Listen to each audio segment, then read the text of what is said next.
I am still on my way to that libertarian event in New Brunswick. I just stopped so that you can get an idea of the mass transit in the area and what the lay of the land looks like. So right now, if you can see behind me, I'm at Secaucus Junction.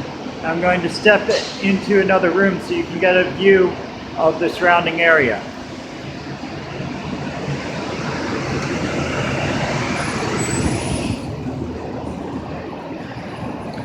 So you're going to get a great view of what this area looks like. The camera's going to have to adjust to the light some. As you can see, Secaucus Junction is in the Meadowlands, and the Meadowlands is a swamp. In colonial times, when this place was New Amsterdam, or part of Greater New Amsterdam, the Meadowlands was full of cedar trees. It was a forest, but then the Dutch settlers chopped down all the trees, and that transformed the area into a marshland, and it's been a marshland ever since.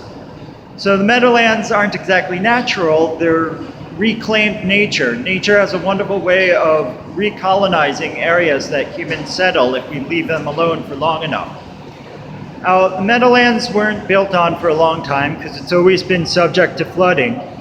Then around 100 years ago, there was a boom in immigration, and developers figured they might as well build communities on the swampland and sell them to the new immigrants from Italy who didn't know the local weather that well.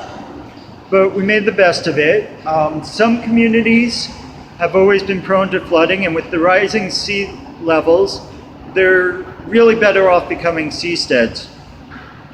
They can exist as jurisdictions and have docking ports at that super tall skyscraper I want to see built at the current location for Teterboro Airport. And people who like living on boats can move to those communities. They'll have their own court system, their own elementary school, all the legal trappings of a town with historic roots in Bergen County. It's just the actual homes will be able to float and move where people want to move. In London, on the Thames River, there are some people living in houseboats. I think that might be popular in Amsterdam too. It's a way of life that some people choose. Now, hopefully you can see through the window. I'm going to try to get the camera just right.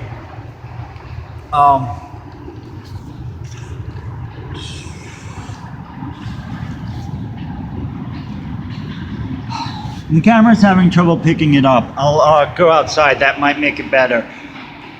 We've got the skyscrapers in Manhattan in the background, but I guess it's just as well that you see a bit more of this train station, because right outside we have intermodal transit. Intermodal transit is when you switch from one mode of transportation to another. It's a fancy word for a bus stop at a train station, or a train station with plenty of subways going through it, like Penn Station in Manhattan. A lot of regional and urban planning sounds intimidating when you first get involved because there's all this new vocabulary to pick up.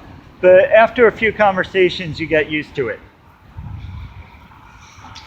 So I'm stepping outside, and you can see behind me all the bus systems. It's still difficult to see the skyscrapers in the background because it's a cloudy day, so you'll just have to trust me. I can see the Hudson Yards project going up. It's just north of the Empire State Building when I look at it now. 432 Park Avenue is up there. It's already been built. It was impressive when it went up. I think it's still the tallest residential building in the Western Hemisphere.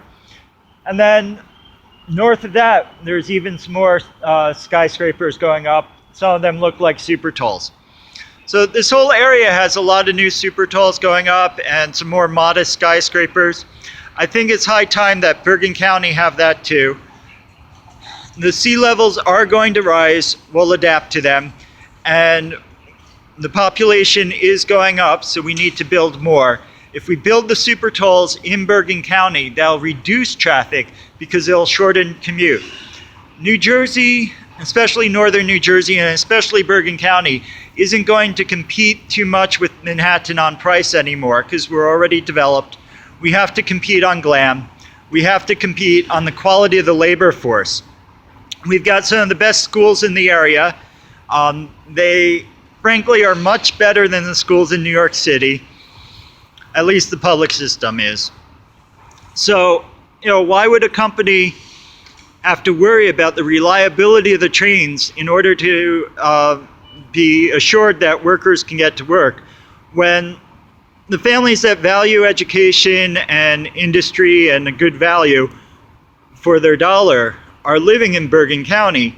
Let's allow the skyscrapers and the supertalls to go up so that companies can move their headquarters where the best workers are.